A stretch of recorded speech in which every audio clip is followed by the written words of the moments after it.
Are you sure you want to see your dog instead of your family? The guard's voice cut through the heavy silence of the cell. A few men raised their eyebrows in disbelief. Others shook their heads as if they had misheard, for never had anyone made such a strange request. No one expected a death row inmate to make that his final wish. And yet, from that seemingly absurd desire, a story of tragedy, love, and long-buried truth was about to unfold. Jackson slowly lifted his head, his tone unsettlingly calm. "I just want to see Eclipse before I die." Pale light filtered through the narrow barred windows of Ironwood State Prison in California, painting the room in a dim gray haze, as though even the sun hesitated to witness what was about to take place. As guards patrolled in steady rhythm, the thud of their boots echoing off the cold concrete walls, painted in dull green. Leonard Len Jackson, the man sentenced to die, lay motionless on the iron bunk, his wrists chained tight, his face etched with the deep lines of sleepless nights. In only a few hours, he would be moved to the holding chamber, just one wall away from the death chamber itself. The flickering ceiling bulb cast its yellow glow on Len's worn features, every wrinkle telling of years weathered by hardship. He knew today's dawn brought no beginning, only the end. In the final weeks, aside from Pastor Morris, who, though doubtful, still questioned the fairness of the verdict, no one had come to visit him. Len held only one wish: to see Eclipse, the German shepherd he had raised before his arrest. To him, Eclipse was not merely a pet, but a lifeline, the one source of comfort that had carried him through the darkest days. When Warden Mara Batista entered, her figure stern, yet eyes softened with a flicker of compassion, Len voiced his plea. "Please, let me see Eclipse before I die." Batista exhaled, repeating the rigid protocol animals were never allowed inside the death row unit. But when she heard Len insist that Eclipse was still with his fiancée, Helen Griggs, she gave the faintest nod. "I'll try, but don't hold out much hope." Len returned the nod, his gaze lit briefly with fragile light before dimming again. For 5 years, he had never stopped proclaiming his innocence. Outside the cell, the chatter of guards slipped through the cracks. Some said Len's guilt was clear as day. Others whispered that his execution was proof of the justice system's cruelty. Len shut his eyes, pushing the voices away. To him, the only truth was the syringe already prepared, his life now measured in hours. He stepped toward the narrow window, inhaling the faint dawn air. The sight of that soft pink glow on the horizon pulled him back to mornings long ago, walking Eclipse through the streets of Redwood City, watching the dog dart in circles that made strangers smile. For once, he had felt he truly belonged in the world. A knock shattered his memory. "Jackson, time to move." A guard raised the cuffs. "And my request?" Len asked quietly. The officer avoided his eyes. "It's been sent up. Don't expect much." Len said nothing, only held out his hands. The click of cold steel locked around his wrists, familiar yet merciless. As he was led away, his heavy steps echoed in the silence. He turned back for one last look at the thinning glow outside, wondering if he would ever see another sunrise. At that same moment, Helen Griggs pulled up outside her small rented house on the edge of town. She had not slept the night before, knowing this morning marked Len's final hours. Inside, Eclipse lay curled on his worn mattress ears, perking at the sound of her footsteps. It had been 5 years since the dog last saw Len. Meeting Eclipse's loyal gaze, Helen's chest tightened with pain. She remembered their engagement, the wedding invitations waiting to be mailed, the apartment they had just signed for, all of it shattered by one disastrous evening. Helen's faith in Len's innocence had never wavered. The evidence was riddled with holes, partial fingerprints, a shaky witness account, a flimsy financial motive. Yet the prosecutor had spun a story persuasive enough for the jury. Helen had begged lawyers, pleaded with reporters, even written letters to the new district attorney, but every door slammed shut. Her appeals for a retrial were ignored. That morning, staring at the unopened stack of letters on the kitchen table, her throat closed with despair. The phone rang. The caller ID showed Ironwood State Prison. Helen snatched it up, her heart racing. "This is Warden Batista," came the calm voice on the line. "I'm calling regarding Leonard Jackson's final request." Helen froze, her pulse pounding. "Is there any news?" Batista's tone was firm. "There will be no stay of execution, but he asked to see Eclipse one last time. If the dog is with you, bring him. An exception has been granted. You have 90 minutes. Helen trembled so violently she nearly dropped the phone. "Yes, I'll bring him now." Eclipse leapt to his feet, tail thumping as if he sensed the urgency in the room. Helen lowered the phone, her chest heaving. "Just 5 more minutes," she whispered, eyes locked on the dog. Eclipse wagged his tail eagerly, yet beneath the excitement his eyes mirrored her fear. "Come on, boy," Helen said with a fragile smile, her voice breaking. "We're going to see Len." Her smile was as delicate as glass, but hesitation was no longer an option. This was the last thread tying Len to the world. She threw on her coat, grabbed the leash, and hurried Eclipse to the car. The morning sky in the east was painted pink and orange, a bittersweet canvas mocking the darkest day of her life. Helen gripped the steering wheel tightly, pressing the accelerator as she sped through the empty streets. The engine hummed steadily, while Eclipse sat in the back seat, eyes fixed on the window, letting out soft whines as if he could sense the heavy weight of what awaited them. Helen's phone buzzed again and again, likely friends or people who had just seen the news. But she didn't answer. Only one thing mattered now, fulfilling Len's final wish. Her mind raced through every possible disaster. What if the warden changed her mind at the last minute? What if the paperwork fell apart? What if they refused Eclipse entry on some technicality? The thought of each scenario made Helen's knuckles turn white as she clutched the steering wheel. "Just hold on a little longer, Len," she whispered. Green lights flashed one after another as though the universe itself was granting her a fragile mercy. But when she reached the razor wire fence of Ironwood Prison, a chill shot down her spine. The iron gate creaked open slowly under the watchful eyes of armed guards. She pulled the car to a stop as a corrections officer approached. Helen rolled down the window, forcing her voice steady. "I'm here for Leonard Jackson's last request. This is his dog Eclipse." The guard checked his clipboard, then gave a curt nod and pointed toward a side entrance. Helen guided the car into the lot. "Wait here while we confirm," the guard said. Helen turned to Eclipse, stroking his head. "Almost there, just a little longer. You'll see him soon." The German shepherd pressed his muzzle into her palm, as if he understood every word. For a brief moment, Helen closed her eyes and imagined Len's face. Did he still have that faint dimple on his left cheek when he forced a smile? Did the familiar scent of shaving cream still linger on his skin? Tears welled and slipped down her cheek before she quickly wiped them away. Today she had to be strong, not just for Len, but for Eclipse too. The doors of the administration building swung open, and another guard motioned for her to bring the dog inside. Helen drew a long breath, knowing the moment of truth had finally come.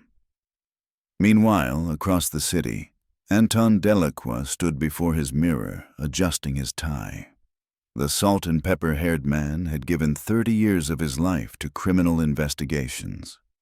To the public, he was a symbol of justice, a hero who had helped bring countless offenders to justice. But ever since the gold retirement watch was slipped onto his wrist, Anton had suffered sleepless nights haunted by a single name, Leonard Jackson, because he had been the lead investigator who put Len on death row.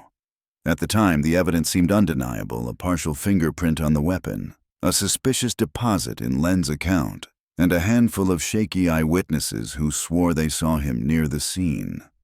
Together they formed what looked like a sealed case. But in the past 2 years, a former colleague had confided Doubt's testimony that had been steered a victim's past mysteriously erased from files and digital traces that had never been followed. The more Anton reread the reports and rewatched the interrogation tapes, the more cracks he found in the timeline. The motive never truly held up.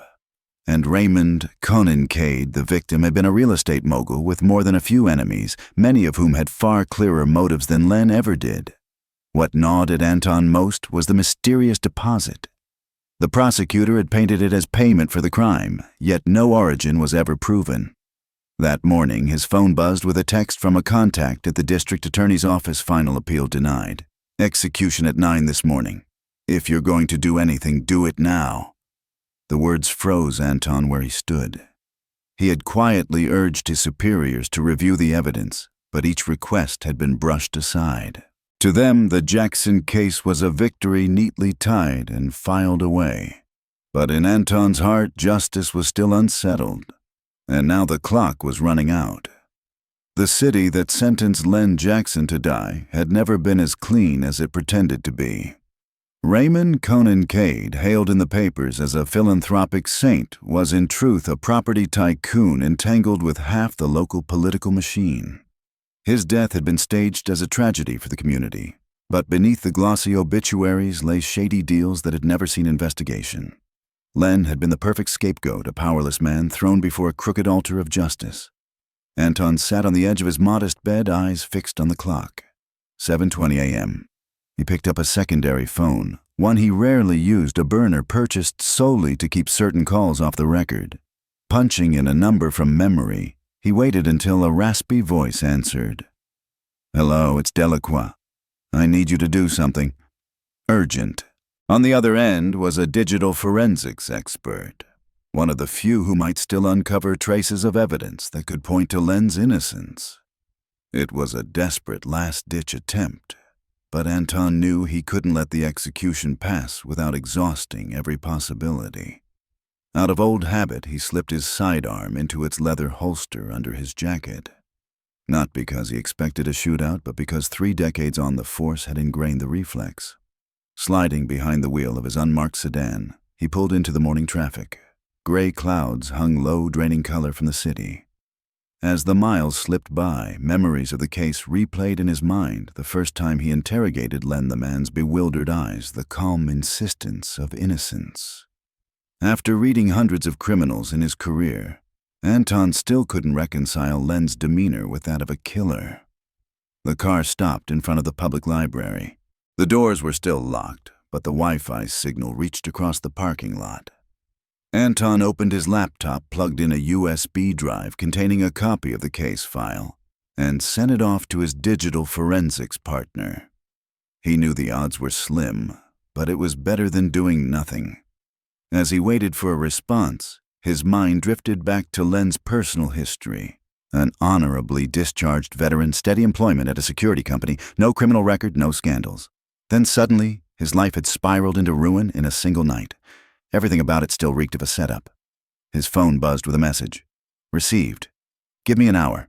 Anton quickly typed back. "There is no hour. Execution is at 9. Hurry." Leaving the library lot, Anton sped straight toward the county courthouse. In his chest, 2 plans fought for dominance.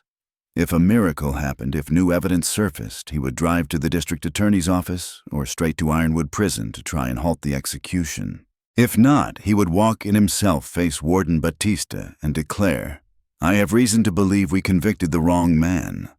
The cost would be everything: his career destroyed, his hero reputation shattered, and possibly charges for staying silent too long. But he was ready.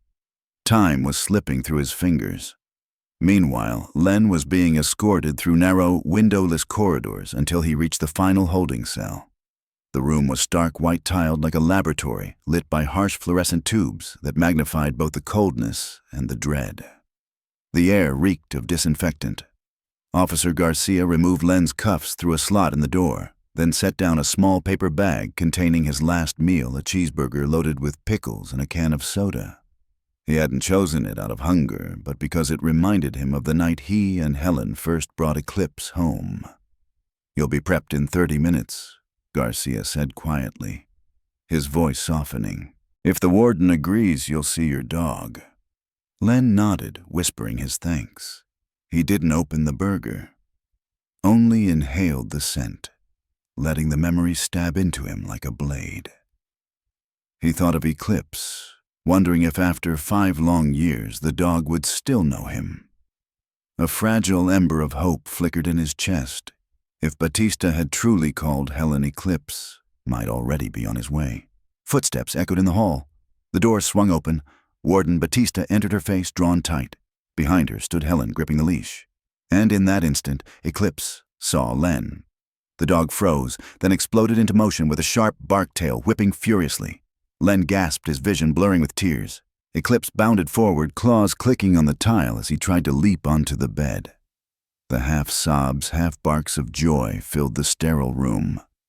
A guard moved to intervene, but Batista raised her hand and stopped him.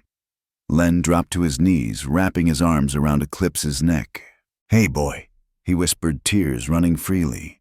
The fur was thicker now, the muzzle dusted with gray, but those ice-blue eyes still radiated unconditional love. Helen stood by the door, trembling. When her gaze locked with Len's, words became unnecessary. Every loss, every lonely year, every wound between them was laid bare. "I tried, Len," she choked. "I begged them to reopen the case, but no one listened." Len squeezed her hand and shook his head when she began. "I'm sorry, Len." "No," he said softly. "You did more than anyone." Warden Batista's voice lowered, uncharacteristically gentle. "You have 15 minutes. Then the chaplain will come in, and after that, the doctor." Len swallowed hard. "Thank you for letting me see him." Eclipse kept licking his face, pressing close, his thick coat brushing Len's cheek, with a scent so achingly familiar it felt as if the past 5 years of pain had never been. Helen knelt on the other side, taking Len's hand. Their eyes met, carrying 5 years of grief and unspoken longing. "He's still yours," Helen whispered. "I never let him go, no matter who told me to forget." Len buried his face in Eclipse's fur, breathing in the warmth as if clinging to the last shred of his stolen life. Beyond those walls, protesters shouted, and the syringe lay ready.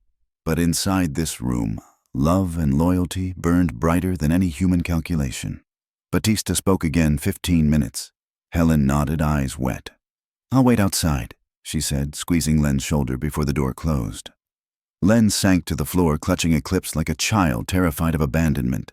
The dog pressed his muzzle into his chest, whining softly, paws scratching his arm as if afraid of losing another second. "I never stopped loving you, boy," Len whispered.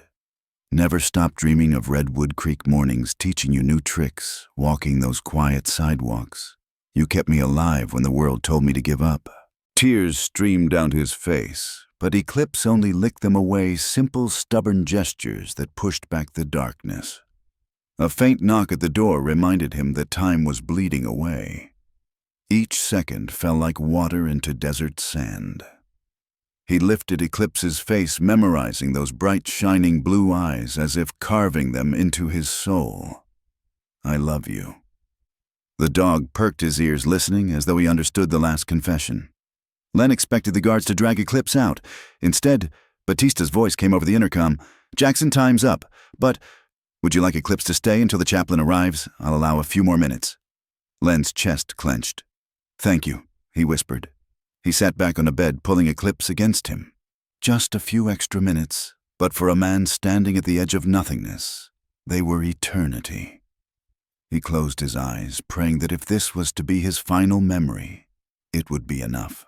Out in the hallway, Helen leaned against the wall, arms wrapped around herself.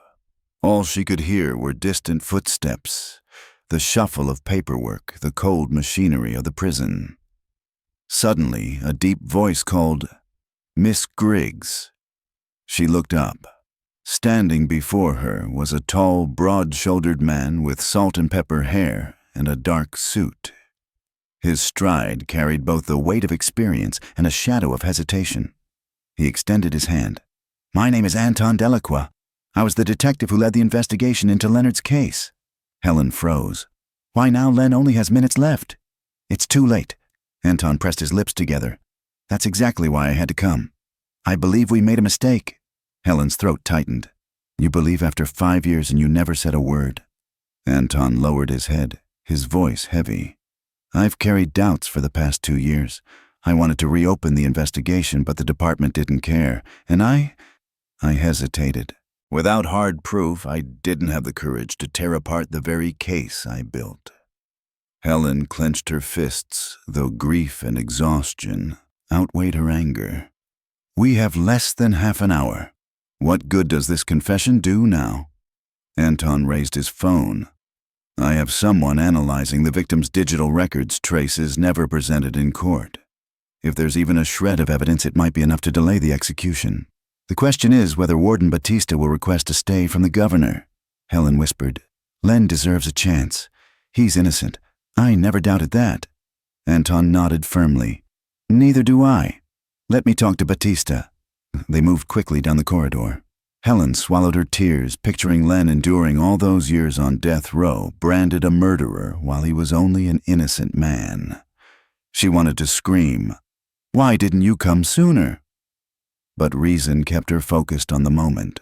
Ahead of them, Warden Batista stood near a window into the administrative office, her eyes fixed on a stack of documents. Anton stepped forward and introduced himself. Batista's expression hardened, her gaze sharp as steel. You claim to have information that could affect this execution. Do you understand how little time is left? Anton nodded rapidly. Yes, ma'am. But I believe the evidence was manipulated. If so, we cannot carry out a sentence that can never be undone. Please contact the governor's office and request a temporary stay while I confirm it. Batista studied him, her stare cutting straight through. Detective, I can't act on nothing but your personal doubt. Her voice sank, weighted. You must understand, to request a stay of execution, we need more than the suspicions of a single investigator. Anton gritted his teeth, steadying his tone. My associate is analyzing Raymond Conincade's financial records. If we uncover proof that someone else was involved or that Len was set up, would that be enough for you to justify a stay? Batista rubbed her temple, weary. I could forward your request to the Department of Corrections and the governor's legal office, but without concrete documents, it's just rumor. At that moment, a guard rushed over. Ma'am, a call from the district attorney's office. Batista frowned. The timing was both perfect and disastrous. She stepped away, leaving Anton and Helen in the hallway. Helen leaned close, her voice trembling. What if it's something new? Anton sighed. I can only hope. If not, I'll raise hell about coerced witnesses and broken chains of evidence. Even if it's not ironclad, it might buy us enough attention to stall. Helen gripped his arm, eyes burning with desperation. Please, if there's even a 1% chance, we cannot let them kill him. A sharp tone chimed from Anton's phone. He glanced down and his face lit, then tightened. They found something, he whispered, his voice shaking. Conincade's bank accounts show massive transfers around the time of the murder, hidden through shell companies. It could have been hush money or a setup. The files are on their way. Helen staggered, her heart stopping mid-beat. If true, this could prove Len had no motive, maybe even show someone else orchestrated everything. Anton's jaw tightened. I need details. If these records show Len was framed or that Conincade's death tied to larger financial crimes, it changes everything. Within a minute, Batista returned. Her face was pale, as if struck by bad news. The DA may consider a temporary delay, but we need concrete evidence. If you have it, send it now. Anton thrust out his phone, showing the message and transmitting the data. Batista's jaw clenched. Send it. I'll call the governor's office directly. Helen stood beside them, her eyes brimming with fragile hope. How much time do we have? Batista didn't answer, only motioned them inside. In the office, the clatter of keyboards and fax machines filled the air. Anton typed furiously, shooting out file after file. Batista pressed the phone to her ear, her voice taut. Yes, I have new evidence possibly connected to a wrongful conviction. We cannot proceed until it's reviewed. Helen clutched her chest, heart hammering. In her mind's eye, she saw Len likely saying goodbye to Eclipse in that sterile room. 10 long minutes dragged by like centuries. Finally, Batista set the receiver down. Her face steeled. They want more evidence, but they've granted a 2-hour delay. If we uncover credible leads in that time, we can request a full stay. Helen closed her eyes as tears spilled freely. 2 hours, it wasn't much, but it was life. Anton nodded. Enough to fight. If we trace these transfers, prove there's a bigger conspiracy, we can save Len. Batista lowered her voice. The press cannot know yet. If this leaks before the governor issues an official order, we'll face chaos. Helen drew a long breath, hope surging for the first time in years. Batista met her gaze firmly. If this evidence proves his innocence, I will stop this myself. But everything depends on what your associate uncovers in the next 90 minutes. Inside the holding cell, Chaplain Morris knocked gently. "Leonard, may I come in?" Len, one hand resting on Eclipse's neck, turned and nodded.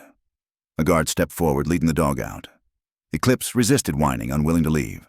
Len blew him a kiss, and the German shepherd let out a mournful howl before the steel door closed. Chaplain Morris entered, dressed simply in a plain shirt, placing a Bible on the table. "They're preparing the chamber," he said softly. "But I wanted to be here with you unless you'd rather be alone." Len forced a faint smile. "No, thank you, Chaplain. I'm glad you're here." The two men knelt to pray. Morris spoke with urgent devotion while Len remained silent, half anchored in hope, half surrendered to whatever would come. He thought of his late mother, the one who had taught him that justice and salvation were real.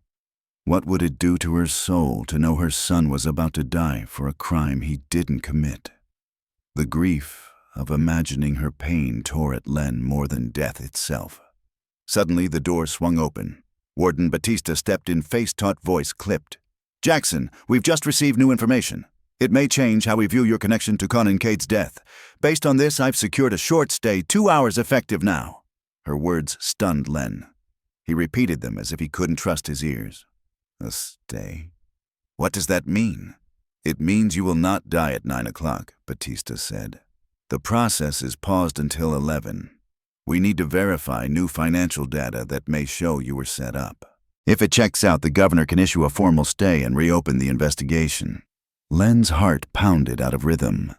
"Is that real? I've been proclaiming my innocence from the start, and now, finally, someone believes me." Batista tempered him with caution. "This is not a declaration of innocence, but we have reason to question the verdict."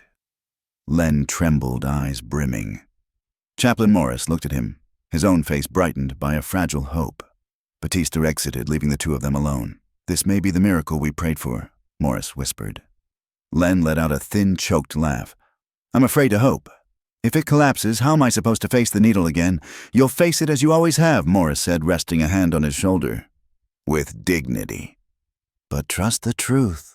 Len sat in stunned silence. His thoughts a whirl. If he lived, where would he go? How would he begin again? What would happen to Eclipse? Would Helen still be there? But one thought rose above the rest. Today, I might not die. The second hand crept forward. 9:15, 9:39, 45. Every minute was both grace and torture. At any moment, hope could be extinguished again. At exactly 9:52, the door opened. Officer Tuttle brought Eclipse back. The dog bolted inside, tail whipping claws ticking excitedly across the floor. "What's happening?" Len asked, startled. Tuttle shrugged. "The warden thinks you should have him with you while you wait. You both need it." Len collapsed into a hug, wrapping his arms around Eclipse. In that instant, the small act of mercy overwhelmed him. "Maybe we're not finished yet, boy," he whispered. For the first time in 5 years, he felt hope rise clean and true. Meanwhile, in Batista's office, Anton Delacroix paced like a caged animal. Helen sat by the window, hands clenched, eyes fixed on the wall clock. 10:05. Less than an hour remained. Anton's phone vibrated. He read the message. Eyes widening, face tightening. They traced the shell company network. It all points to one man, Walton Green. A fixer. He arranges payouts and plants evidence. Green disappeared right after Len's trial. Batista, her hand cupped over the receiver, repeated the name. A fixer. Then Conan Cade may have hired Green to handle enemies, or Green was part of something bigger. Anton nodded. If Conan Cade set up Jackson or someone else hired Green to kill Conan Cade and frame Len, the entire case collapses. Helen reeled. She had never seen the name Walton Green in the files, the press, or in court. "Do we have anything placing him in Redwood City that night?" Anton frowned, scanning the text. "Not yet. Just massive money flows, likely hush money. We need a direct link, a transfer at the right time, or proof Green was at the scene." Helen's hands tightened. "How do we find that in 50 minutes? The door opened, and an older man, stooped but steely, stepped in. Helen recognized him at once. Thomas Jorger, the deputy district attorney who had led Len's prosecution. The room sank into a wary hush. "I hear you may have evidence to halt the execution," he said. "I want to see it." Anton's jaw flickered, but he laid it out. "We've uncovered Cunningcade's connections to Walton Green Shell Company's covert transactions. It's enough to shake Jackson's supposed role." Jorger folded his arms, eyes cold. "I brought this case. Unless you have ironclad proof that Jackson wasn't at the scene, or that another party committed the crime, I can't support a stay." Helen burst out, her voice trembling but fierce. "You can't support it even with credible doubt. The law demands proof beyond a reasonable doubt. The mere possibility of a hired killer is enough to re-examine the case." "Every inmate claims innocence," Jorger snapped. "The weapon had a partial print matching Jackson." Anton cut in. A knife Len once owned, he reported it stolen weeks earlier. No one investigated that. Because his print matched, Jorger shot back. Batista ended her call with a hard sigh. "Enough. We're running out of time. The governor's office needs direct evidence tying Green to Cunningcade or the scene. Without it at 11 o'clock, the execution proceeds." Anton hammered out a message to his analyst. "Find proof Green was in Redwood City that night." Helen turned to the Jorger, voice breaking. "You put an innocent man on death row. If we're right, do the honorable thing help stop this?" Warden Batista drew a steady breath, then spoke clearly. "On the basis of new developments, I have secured a 48-hour stay. It begins now." Len was stunned. Each word rang in his ears like a bell calling him back from the dead. "A stay? What does that mean?" "It means you will not be executed at 9 o'clock, Batista said evenly. "The process has stopped. We need time to verify the financial evidence that may prove you were framed. If it holds, the governor will authorize a full review." Len cradled his head as tears broke free after years of restraint. Relief, anger, hope, and confusion surged all at once. "This may be the miracle we prayed for, Morris," murmured the chaplain, who had stood by him through it all. "I'm scared," Len said, voice shaking. "Scared to hope and be crushed again. If the worst comes," Morris answered, "you will meet it with dignity. But for now, believe the truth is drawing near." Len looked around the room that had been a waiting area for death and felt it shift into a corridor toward another fate. Time crawled. 9:15, 9:39, 45. Each minute both blessing and torment. At exactly 9:52, the door opened again. Officer Tuttle stepped in with Eclipse barking eagerly, tail a-blur. "The warden thinks you should have him with you while you wait," Tuttle said. In Batista's office, Anton Delacroix paced back and forth, his heart pounding. Helen sat by the window, too tense to speak a word. The clock read 10:05, less than an hour remained. Anton's phone buzzed. He glanced at the screen, eyes widening. They found it. Green's phone pinged in Redwood City that very night. The signal placed him within a mile of Cunningcade's apartment right at the time of the murder. Helen's breath caught. This evidence put Green near the crime scene, shattering the prosecution's case. Batista immediately called the governor's office. After a tense exchange, she hung up, her expression easing. "The governor has granted a 48-hour stay to allow further investigation." Helen broke down, tears pouring out the weight of 5 years. Anton slumped into a chair, shoulders heavy, yet eyes bright with relief. Former prosecutor Jorger stayed silent, face tight, as he wrestled with how to protect his reputation. Helen didn't care. She rushed forward, clasping Batista's hands. "Thank you for not ignoring the truth," Batista answered softly. "I never want to oversee an execution if there's a chance of wrongful conviction." Inside his cell, Len paced restlessly, so anxious that even Eclipse lay still, watching his every move. He had prepared himself for death, but the stay had turned his world upside down. When the door opened, Batista entered with Helen and Anton at her side. Batista spoke deliberately. "Mr. Jackson, the governor has approved a 48-hour stay to review new evidence. You will not be executed today." Len nearly collapsed.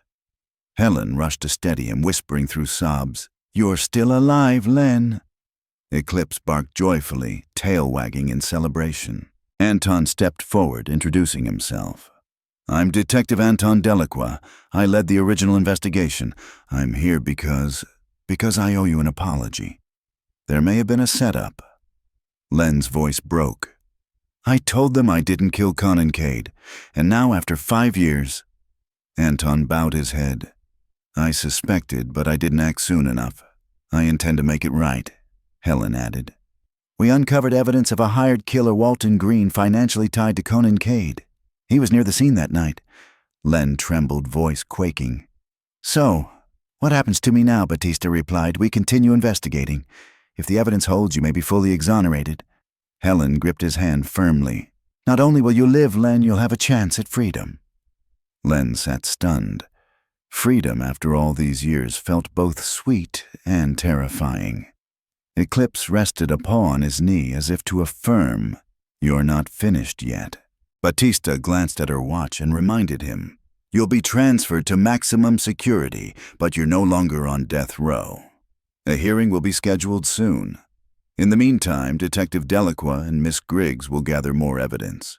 If it checks out, the prosecution may dismiss the charges entirely. Len bowed his head. Thank you for this chance, for letting me see Eclipse again, and for not ignoring the lead. Batista's eyes softened. I only did what I hope anyone would do in my place. Helen brushed away tears, whispering, I'll keep fighting for you. We'll start over. Len squeezed her hand, voice unsteady. If this is real, I don't even know where to begin. Helen smiled through her tears. One day at a time. Together. Batista signaled the guards to prepare paperwork. She turned to Eclipse. The dog can stay a few more minutes, then leave with Miss Griggs. We'll keep you updated. Len pulled Eclipse close. I'll see you again soon, boy. In that cramped room, for the first time in years, hope shone clearly. He watched as Helen and Eclipse were escorted down the hallway. Len forced a small, fragile smile, raising his hand in farewell. The cell no longer felt like an execution chamber.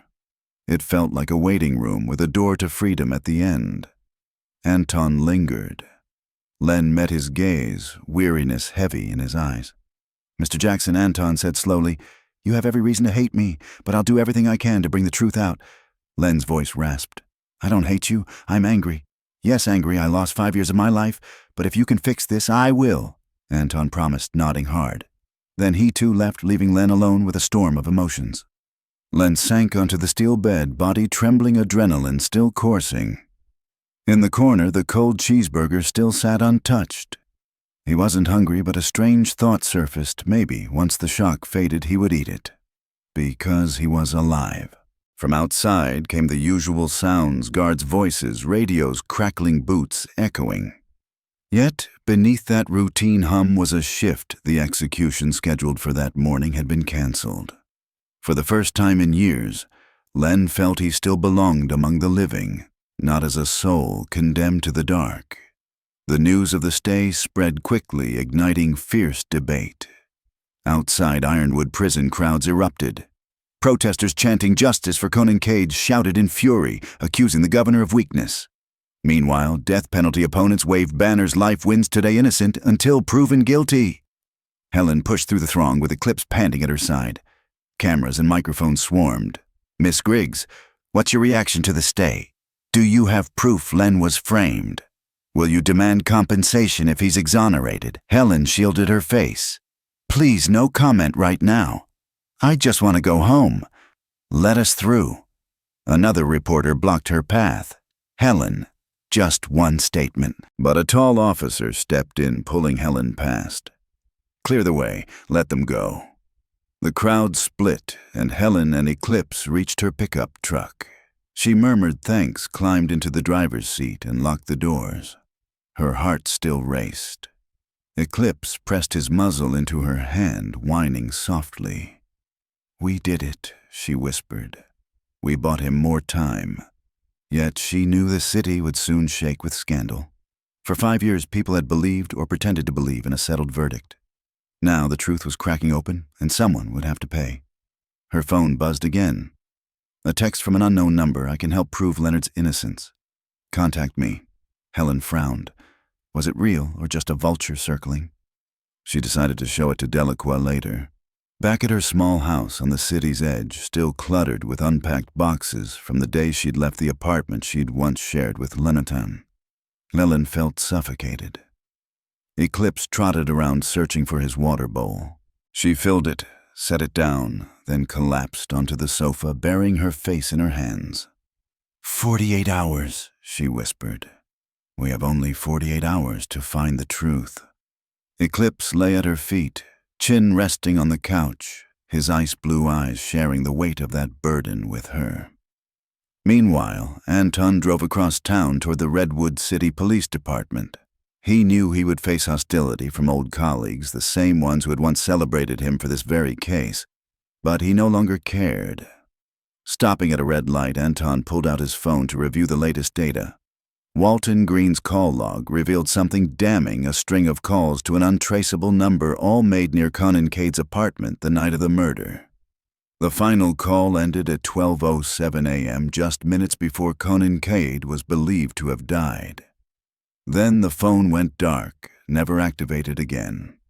Walking into headquarters, Anton met a wall of suspicious stares. He went straight to the records room and demanded the complete Conan Cade case file. The clerk hesitated. No one can access that without an order. Anton flashed his badge. This is urgent. There's a chance of wrongful conviction. The clerk's face drained of color. After 10 long minutes of rummaging, he returned with several dust-covered boxes. Anton hauled them into an empty interrogation room and shut the door. The air was thick with the smell of decaying paper, the rustle of files echoing in the stillness. Most of the documents were familiar crime scene photos, witness statements claiming to have heard a scream around midnight. But what froze Anton's blood was a report he had never seen before, forensic analysis of crime scene #2, dated 3 days after the murder. At trial, only one forensic report had been disclosed. This second report had been buried.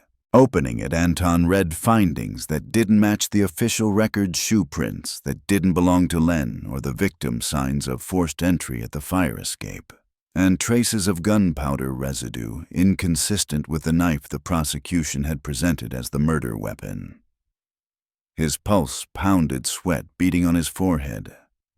The official record claimed Conan Cade had been stabbed to death, but this report suggested something far more complicated, that the entire case against Len may have been staged from the start.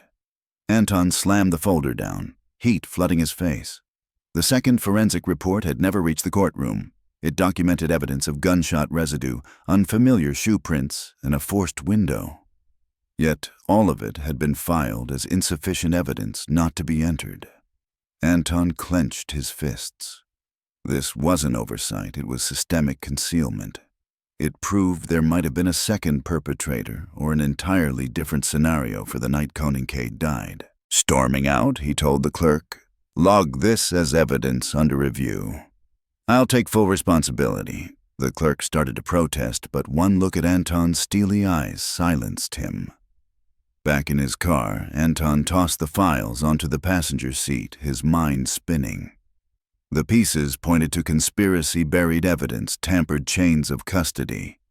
If these reports reached Warden Batista and the prosecution, they could become the missing key to saving Len's life. He checked the dashboard clock, 12:30 in the afternoon. Less than 2 days remained to prove the truth. Gripping the wheel, he prayed the new fragments would be strong enough to turn the grinding gears of justice. In downtown Redwood City, Deputy District Attorney Thomas Jurger stood at his office window, phone pressed tight to his ear. His voice wavered. "Yes, we are conducting a thorough reassessment. Absolutely full cooperation." He slammed the phone down, face twisted. The call had been a warning from above. If Len Jackson turned out to be innocent, the blame would fall squarely on him. The case had been the crown jewel of his career. If it unraveled, he would be branded not a victor, but a fraud, or worse, an accomplice. The door burst open. Bryce Corian, a young attorney from the office, rushed in, pale-faced. "Sir, the Redwood Press is running tomorrow's front page. Detective Delacroix uncovers hidden evidence in Jackson case. They're saying shoe prints and gunshot residue were never disclosed at trial." Jurger stiffened. Anton had dug deeper than he imagined. Grinding his teeth, he barked, "Get forensics on the line. Find out who handled that second report, and track every lead on Walton Green. If he was in Redwood City that night, we need to confirm or kill it fast. Otherwise, we'll be the laughingstock." Bryce scribbled notes while Joe Erger clutched his head temples throbbing. "If Green's tied to this, we'll have to admit the possibility of wrongful conviction. But when we do, we'll pin it on Conan Cade's circle or the investigators who misled us. That's politics." When the door closed, Jorger sat in the dim office shadows closing in. He remembered the trial 5 years earlier, a partial fingerprint on a knife. A financial dispute storyline neat enough to sway a jury. No one had breathed a word about Conan Cade's shadowy partners. Maybe he had been blind, or maybe he had looked away. He recalled a prominent investor who had visited his office days before trial offering Praise a warm handshake. Had that been a payoff to bury a bigger story? For the first time in years, his conscience knocked. He grabbed his coat and made for the law enforcement data center. If he still had any shred of integrity, he would hand whatever he found over to Delacroix. At Ironwood's maximum security wing, Len lay awake on his steel bed, eyes wide in the dark. The day's chaos from the edge of death to the governor's stay had drained him completely. Helen and Eclipse had left hours ago. Morris had stopped by with a prayer and gone. Only the buzz of fluorescent lights kept him company. A guard paused outside the bars. "Jackson, you awake?" Len sat up. "Yes." The guard met his eyes with a gentleness rare in that place. "I'm glad you're still here. Word is you might be innocent." Len managed a faint smile. "Thank you." Closing his eyes, he drifted back to the first day he met Eclipse at the rescue shelter, the dog's tail wagging wildly, those ice-blue eyes pleading for freedom. "We were both caged once, but you got out before me," Len thought. Sleep washed over him with the sweetest dream he'd had in years, running with Eclipse along Redwood Creek, free as the wind. At dawn, he woke with his heart hammering, the dream still vivid. A guard appeared at his door. "Jackson, we just got word. You're being transferred to pre-release holding in preparation for a hearing." Len's pulse raced. Could this be the first official sign that justice was shifting his way? The Ironwood transport van carried Len to the county courthouse. No crowds, no cameras, just a quiet morning. 2 guards escorted him through a side entrance, their boots echoing on polished marble floors. He looked up at the soaring ceiling, overcome by the surreal weight of it all. And then he saw her. Helen sat on a bench in the hallway, dressed simply in jeans and a sweater, her hair pulled back. When their eyes met for a heartbeat, the shackles on Len's wrists seemed to vanish. Ignoring the guard's warning, Helen rushed forward and clutched Len's cold, cuffed hands. Damp spots on her sweater, Eclipse's doing, showed the dog had only just been left in the truck. "Are you okay?" she panted, eyes rimmed red. Len nodded, his voice steadier than it had ever been. "Better than yesterday. Much better." Helen swallowed, her voice shaking. "We're about to have an emergency hearing with Judge Alvarez. You won't believe this, Detective Delacroix, Warden Batista, even Prosecutor Joe Erger are here. They have to present the new evidence." Len stared. "Joe Erger, helping us?" Helen gave a small, bitter smile. Maybe he's realized this isn't about saving face anymore. The courtroom doors opened onto a heavy silence. Len was led to the defense table. This time, a young public defender stood beside him, eyes calm and resolute. Across the aisle, Prosecutor Jorger sat without his old swagger, resignation and worry etched across his face. Behind them, Detective Anton hugged a stack of files. Warden Batista stood with 2 representatives from the governor's office. It felt like an unlikely alliance, people who once fought on opposite sides, now forced to look truth in the eye together. Judge Alvarez spoke solemnly. "We are convened on an emergency basis to review new evidence in the matter of Leonard Jackson." He directed Jorger to summarize. The prosecutor rose throat dry. "Your Honor, since the stay of execution, we have uncovered significant developments. First, phone records place a suspect named Walton Green, known as a contract killer, within 1 mile of the scene, on the night Raymond Conan Cade was killed. Second, A previously undisclosed second forensic report documents shoe prints that do not match Mr. Jackson, along with gunshot residue at the scene. Third, the partial fingerprint on the alleged murder weapon may have been transferred at a different time and does not reliably prove Mr. Jackson's guilt. A ripple of shock moved through the gallery. Judge Alvarez lifted a brow. You acknowledge this evidence was concealed. Jurger bowed his head. I cannot say who concealed it, but it never reached me or the defense. In light of these findings, I must concede the prior conviction is no longer sound. Helen held her breath as tears spilled over. Len felt himself fall into a quiet, stunned void. After years of pleading innocence, someone from the state had finally said it out loud. The new defense attorney, Mr. Boucher, rose with clear, ringing words. Your Honor, we move to vacate the conviction and order the immediate release of Mr. Leonard Jackson. The prosecution has admitted to grave deficiencies that tainted the outcome. The judge turned to Jorger. Does the state oppose? Jorger hesitated, then answered, trembling, no. We will not stand on the prior judgment. Judge Alvarez brought the gavel down hard.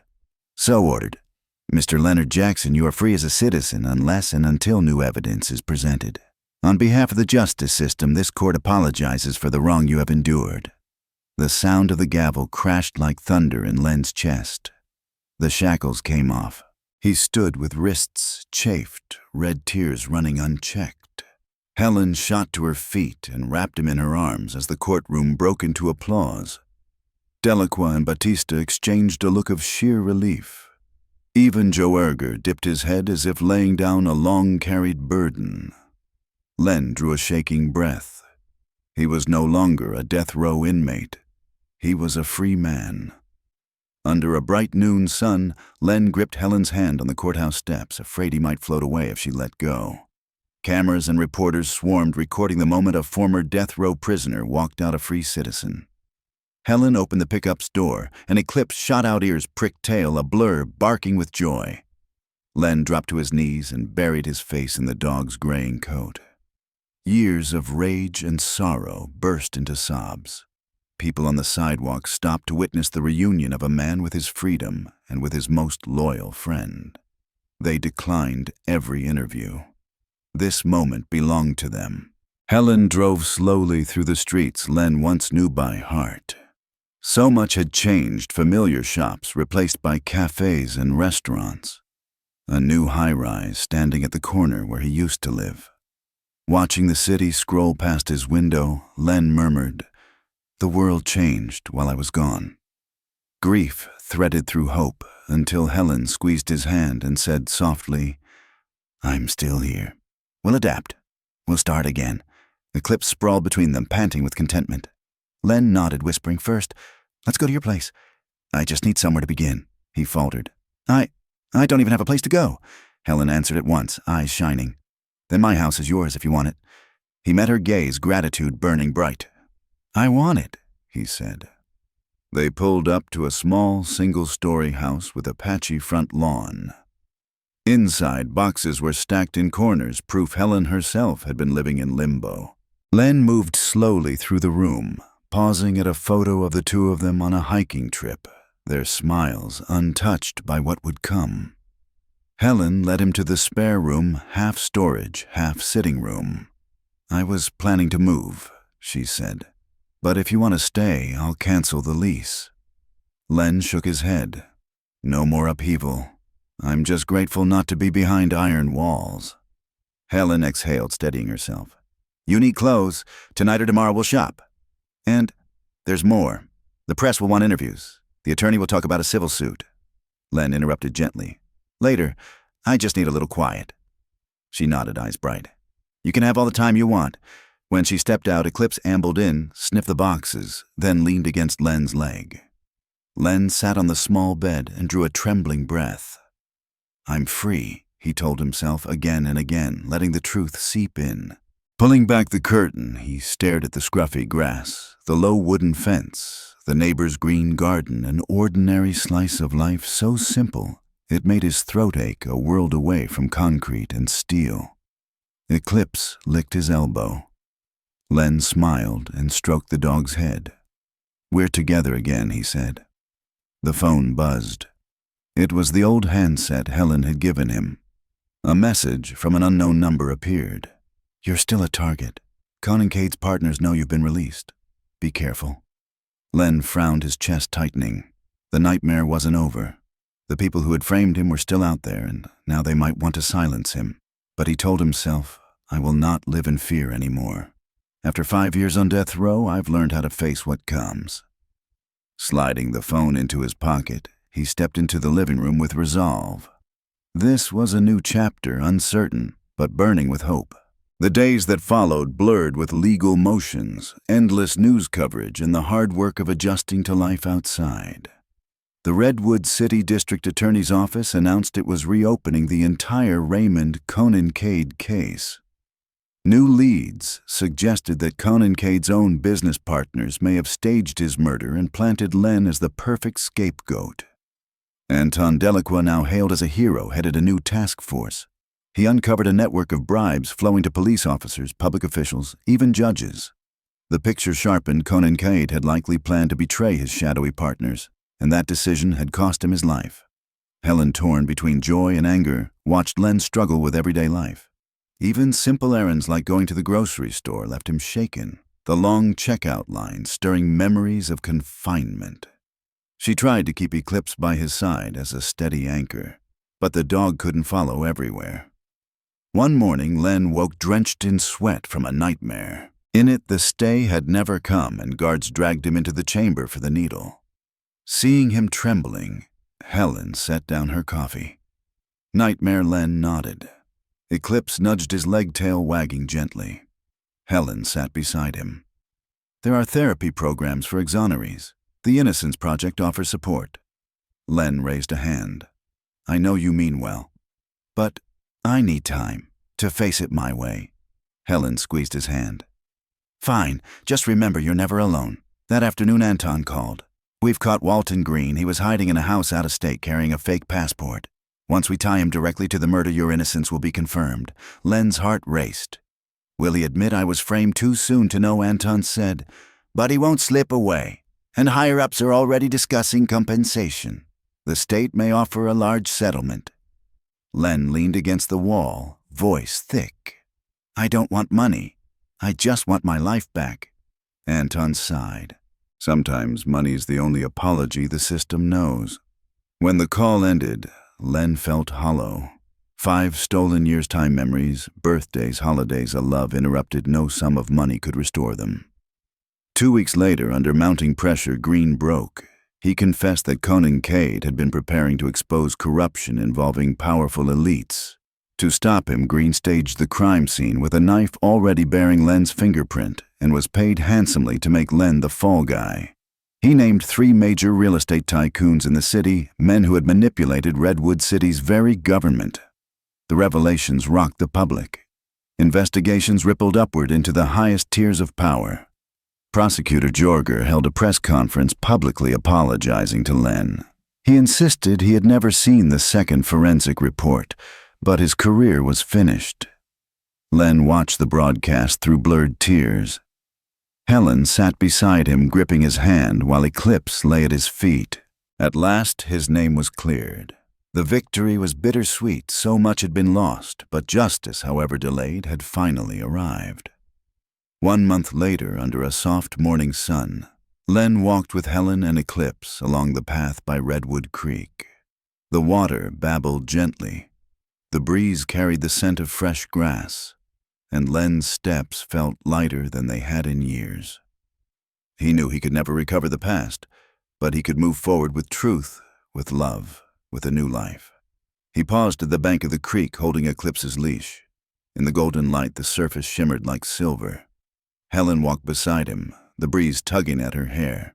For the first time since his release, they returned to the place of their old dreams, Creekside Park, where they had once walked Eclipse, before everything fell apart.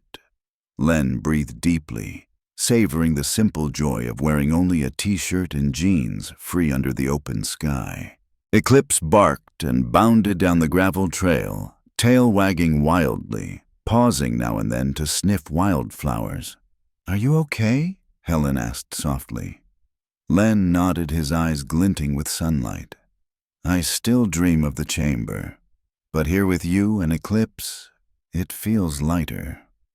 Helen smiled and slipped an arm around his waist. We once said we'd get another dog so Eclipse would have a friend. Maybe later. For now, let's take it one step at a time. Len looked at her eyes filled with quiet love. Yes, one day at a time. His gaze drifted back to the creek where the current carried away leaves and twigs. Life, like the water, kept flowing forward. From a distance, a familiar figure approached. Anton Delacroix, dressed in plain clothes, raised a hand with a gentle smile. Good morning. Len nodded warmly. The old tension was gone, replaced by understanding. Thanks for coming, he said. Anton bent to pat Eclipse. Hello, friend. Then he looked up, voice low but firm. You've heard, haven't you? The 3 businessmen Green named have been arrested. The whole network is crumbling. Len exhaled, the weight sliding from his shoulders. So, it's over. Anton shrugged. Maybe not for everyone, but the most powerful players are down. Redwood City owes you an apology, and so do I. Len sat down, rubbing Eclipse's ears, and stayed silent for a long moment before speaking. The past can't be changed, but the future can. If you want to make amends, keep investigating other wrongful convictions. Don't let anyone go through what I did. Anton nodded, eye steady. I promise. Helen unclipped the leash, letting Eclipse bound freely across the grass. She turned back, gripping Len's hand. We just received a letter from the compensation board. They're offering damages for 5 years of wrongful imprisonment. Len shrugged. Money isn't everything, but at least it helps us start over. Maybe we'll find a bigger place with a yard for Eclipse. And maybe I could set up a fund for people who've been through what I have. Helen's smile shimmered with tears. That's a wonderful idea. You'll have my support. Len squeezed her hand, his voice breaking. Without you, without Eclipse, I wouldn't have survived. Helen whispered, trembling. You never left my heart, no matter how dark it got. Warmth filled Len's chest. He remembered the endless nights in prison when only Helen's face and Eclipse's blue eyes kept him clinging to life. Now they were no longer visions, but reality. Helen at his side, Eclipse running in the morning sun. Anton stepped back quietly, giving them space. Helen cupped Len's face, her voice shaking. We've lost too much time. Let's not waste another second. Len pressed his forehead to hers. Not another second wasted. Eclipse bounded around them, barking, circling like a living emblem of resilience. His joyous voice echoed like a call to keep moving forward. Laughing, Helen and Len laced their fingers and followed their dog, walking together on a path once stained by injustice, now remade into a trail of hope. Under the dawn's light, with leaves whispering and the creek murmuring, Leonard Jackson's story reached its closing chapter, sealing the darkness behind him and opening a radiant sunrise. The city still reeled from scandal, but for them, only renewal remained. Len clutched Helen's hand while Eclipse romped ahead. The path widened, the horizon flared bright. In nature's steady rhythm, Len found faith in tomorrow, something he once thought gone forever. Their footsteps fell side by side, carrying both the wounds of the past and the promise of healing. Eclipse's eyes, shining with unbreakable loyalty, had not only returned to Len, but had carried truth back with him, the steady heartbeat of hope. Len's salvation hadn't come from a last-minute miracle, but from Helen's enduring love, Eclipse's unwavering loyalty, and the courage of those who dared to ask questions when others bowed their heads. Together they pulled a man back from the brink of death, restoring not only his freedom, but the meaning of life itself. This story reminds us that it isn't always the loudest cry that shifts fate. Sometimes it is patience, steadfastness, and quiet devotion. In Eclipse, Len had found something unshakable. By holding onto his dog, he held onto everything that truly mattered. That morning in court, the light seemed brighter than any other day. When the judge's gavel struck, each crack resounded like thunder in Len's chest. A guard stepped forward, strong hands holding the cold key. The sharp clicks echoed as shackles loosened from wrists and ankles. Len trembled. Blood rushed back, needles of pain stinging his arms. The deep red marks on his skin bore witness to 5 years of chains. He stared at his shaking hands, then raised his eyes, hardly daring to believe they belonged to a free man. Helen leapt up, throwing her arms around him despite the watching eyes. Applause thundered through the courtroom, some wiping away tears. Even reporters lowered their cameras, moved beyond words. Len felt as though the whole world leaned toward him, lifting him out of injustice's pit. In Helen's embrace, his tears finally fell, years of bitterness, frozen nights, suffocated dreams spilling out in a flood. Outside, the harsh noon sun made him squint. The city seemed to hold its breath. Dozens of cameras turned toward him, but the world blurred as Eclipse leapt from the truck. The dog tore across the grass like a silver arrow, barking wildly. Len dropped to his knees, arms outstretched. The impact was heavy, almost knocking him over, but filled with joy. Eclipse covered his face with wet kisses, half sobs and half laughter in every sound. Memories surged the day he carried the dog out of the shelter cage. Morning runs by the creek afternoons with Eclipse lying at his feet while he read the paper. Around them, reporters fell silent, many with tears in their eyes. Something in the sight of a man reunited with his dog after 5 years on death row reached straight into their hearts. That first free night, Len lay awake in the small spare room of Helen's house. The soft yellow lamplight glowed, yet sleep wouldn't come. The smallest sounds, the hum of the air conditioner, the wind rattling the window, made him flinch. For 5 years he had known only the clang of steel doors, the echo of guard boots, the thunder of locks. Now the quiet of an ordinary home felt strange, almost overwhelming. He sat up, glancing around the cluttered room with unopened boxes stacked in corners. On the shelf sat a photo of him and Helen on a mountain trail, both smiling brightly before everything collapsed. She had kept it through the darkest years, a small flame that never went out. At the foot of the bed, Eclipse lay curled occasionally, lifting his bright blue eyes to remind him, "You're not alone." The next day, Helen took him to the supermarket. What should have been simple nearly crushed him. The chatter of shoppers, the mingled scents of food, the fluorescent lights beating down, all hit him at once. Standing in the checkout line, he felt trapped again, waiting confined, powerless. His hands shook, sweat breaking out across his brow. Helen noticed instantly. She laid her warm hand on his arm and whispered, "You're not in prison. This is just a store. We'll be outside in a moment." Eclipse allowed in as a support dog pressed against his leg. The steady warmth steadied him. Len drew a long breath, then exhaled slowly, clinging to the present. The media would not let go. They waited outside Helen's house, knocking, calling, pressing for comment. Helen shielded Len from the cameras, but in the end, he knew he had to face them. He agreed to hold a press conference. That day, wearing a simple button-down shirt, he stood before dozens of cameras. His voice trembled at first, then grew steady. "I lost 5 years to a wrongful conviction. I don't want anyone else to endure what I went through. I'm grateful to those who never stopped believing in the truth. Helen, Eclipse, and the brave people like Detective Delacroix. Justice does not always come quickly, but it must come." The room fell silent, then erupted in applause. Meanwhile, the investigation exploded.